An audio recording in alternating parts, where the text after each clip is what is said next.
For today's project, I wanted to run down to Michael's and grab 2 of their crates. I want to put the 2 of them together, but when I hang them on the wall, I don't want them to look like crates. So what I'm going to do is take off some of the slats. Now, they are kind of gentle, so you want to be careful when you're pulling them up. Just use a screwdriver to pull them apart on one end, and then just work your way on each side back and forth and pull up the other slats.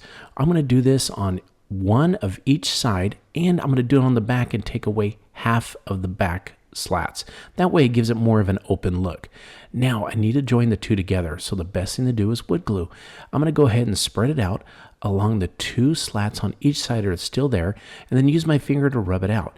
You want to make sure that you spread it out because the glue then can drip when you join it together. Once I got it all settled, I'm going to join the 2 crates together, but there might be a gap. So I'm just going to grab some clamps and put them together. That will hold it, and then I want to use a pin nailer and drive some pins right into the slats. They're really small and it's hard to see, especially once we stain it. Again, grab some glue, and I'm going to put those slats that I pulled off and remove the staples and put them on the front. I'm going to spread them just even enough that I could put some towels in there. Once I get the first slat put on, I'm going to go ahead and put the next one on also. Again, using my pin nailer just to hold it in place till the glue dries. Then it's time to go ahead and put some shelves in.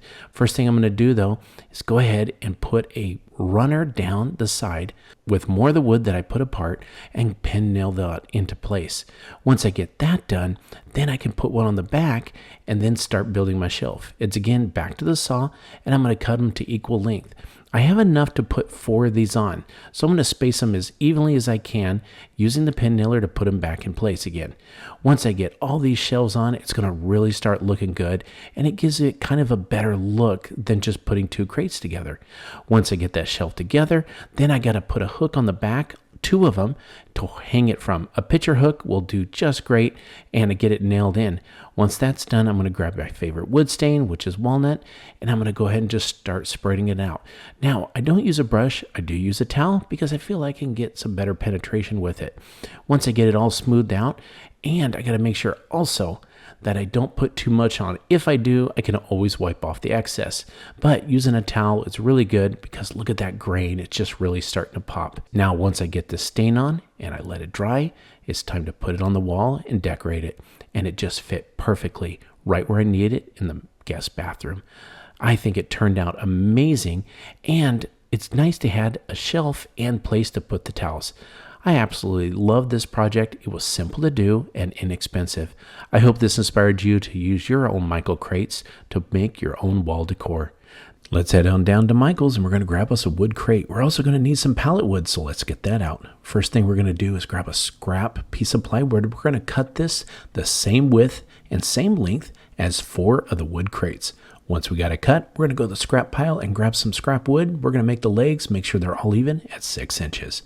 Next step is to take the scrap wood that we have for the legs, and we're going to pre-drill and put them on our piece of plywood.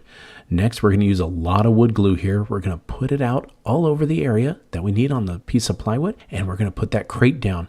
But not just the glue, we're going to use some finish nails to hold it in place. Once we get that first one on in the middle, we're going to put the next one on to the side of it and work our way down with the wood crates till we have 4 of them.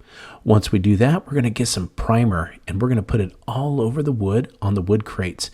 We need this because primer helps the paint stick and adhere to the wood. Without it, you might get some flaking. I did notice though, I didn't like the bottom of how the wood crates looked, so I did do a little trim piece of 1x2 pine and I put it on there. Again, I did use some glue to make sure it stays in place. Next is time for paint. We want to make sure we get a good high quality paint, and this can be the color of your choice. For me, I went with white. It's what goes with the decor in our house. And I'm going to put 2 coats of that paint on there, and I got to make sure I do get that trim. The one thing I don't need to do is the top. Once I get all that done, I'm going to go ahead and cut that pallet wood up and start splitting it. I just need small pieces. So I'll cut one side, and some of them will have nails in them. So we're going to go ahead and pop those out. Some of the nails just come right out real easy. Once you get that nail out, toss it away. Next, I'm going to measure the middle of the top of our pallets. Again, we have 4 of them, and then I'm going to use a speed square to get a 45-degree angle because that's what's going to start our pattern.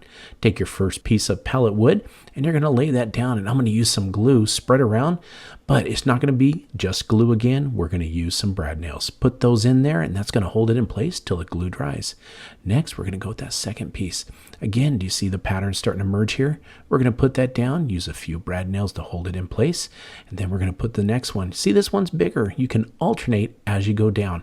Now, what I wanted to do was make sure that I went down, chose the piece I want. You can see that I left some of the nail holes because it gives a wonderful look to this decor. Just keep working your way down, glue and brad nails all the way to the end. Once I'm done with the top, it's time to straighten it up. I'm going to put a guide board on, and I'm going to take my skill saw, and I'm going to cut it all the way down the edge. Being very careful to go slow and make sure I get that nice straight piece. Now it's time to go ahead and cover all the edges with some trim board. And once I get that trim board, it's time to precondition the wood. This is very simple to do. You just wipe on this precondition because it is made of pine, and when you stain it, it'll get blotchy. So I'm going to put this preconditioner on, and when it's ready and it dries for 30 minutes to an hour, it's time to put some stain on. I went with some dark walnut on this one. Now watch this. Because I preconditioned the wood, it looks a lot better and it doesn't make it blotchy. I'm going to go ahead and use a towel to put this on instead of a brush. I'm going to put it all over the top and the sides where the trim piece is. Once I get this stain on and let it dry, the last thing we got to do is put some polyurethane on. That's going to give it that professional finish. It's going to take 2 coats, and you can do 3 if you want. That's going to make it durable and ready to go. Once it's all dried up, look at this. This thing turned out absolutely amazing. Just 4 crates and some free pallet wood turned it into this work of art. I couldn't have been more happy. But what I wanted to do was use it for a TV stand. And it went great with a new TV I bought for the family. I hope you enjoyed this easy DIY crate TV stand. For today's project, we're going to head down to our local Michals. There we're going to grab 4 wood crates. The first part of this project is putting on some stain. You can choose to do paint, but stain is such a wonderful coating for raw wood, just like these crates. Make sure when you're putting the stain on, not to put it too thick and get all the sides. Once you got it put on, take a towel or a rag and wipe off the excess. It brings out the wonderful color. We need to have this done to 4 of these crates. Look how beautiful they are. Now, here's where we start setting it up. We want to use glue because glue is so strong when it dries. We're going to take 2 crates. The first one is going to lay down on its top, just like this, and it's going to be upside down. We're going to take the glue and put it halfway down the crate. Once we get the glue on, we want to spread it though. This is non-toxic. It's not a big deal just to use your finger and spread it out. You don't want to leave it in just a line. Leave the glue also away from the edges so it doesn't spill over when you put the other crate on. Take that first one and lay it right on top of the one that you put the glue on. Line it up right on the edge, just like this. Once you get it, you can use screws, or I use little tiny 1-inch brad nails to hold it in place. You're going to want to do these to the other 2 that you have left over. These are going to form 2 L shapes. Get this put on, and again, use the brad nails and put them in place. Now, once those are drying, we're going to take little strips of wood. I use little Jenga pieces. I use 2 on this side and 2 on the other. We're going to set those down from the top of the crate and glue those on, just right there along the edge. That makes it a great straight line. Now it's time to join the 2 L's together. So you're going to take the top part of this L and lay out the glue. Again, you want to make sure you do spread it around, keeping it away from right where the edges are. You can see the faint lines that I put that marked out where the crate was going to sit. Take the 2 halves with the glued on the bottom, and you're going to join them together. Line them up, and you're going to barely brad nail those in or use a screw gun to put them in. Now it's time to make the legs 6 inches long, and I'm going to use 2x2 pieces of wood. But I've got a drill in the middle. I didn't want to just use regular screws, so I take a level or a ruler and you mark right across the edges on the corners there, and that gets you the perfect center. I'm going to use a drill bit with a 1/4-inch drill and drill all the way through down about 2 or 3 inches. Clear out any of the sawdust. You don't want any debris left inside. Now, this is called an insert right here. It's a 1/4-inch insert. Just use an Allen wrench and you're going to start getting it ready to put on in. It's a little difficult in the beginning, but once you get it, it goes in. Once you get it tight to the top, then stain it and it's going to look great. On the bottom of our new table, we're going to drill out the 1/4 inch drill bit. Just put it right there, and then we'll take the bolt and we're going to put it through, and it's dark so it matches our stain, and then start screwing it onto the leg. That makes these legs removable if you need to. Just go ahead and get it tight. Remember where we put the Jenga pieces in? We're going to drop a piece of wood there and decorate our table.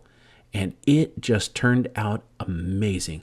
You can make this any way you want. It's your project, and make it just absolutely beautiful. I think this project turned out great, and I hope that inspired you to make your own DIY wood crate coffee table.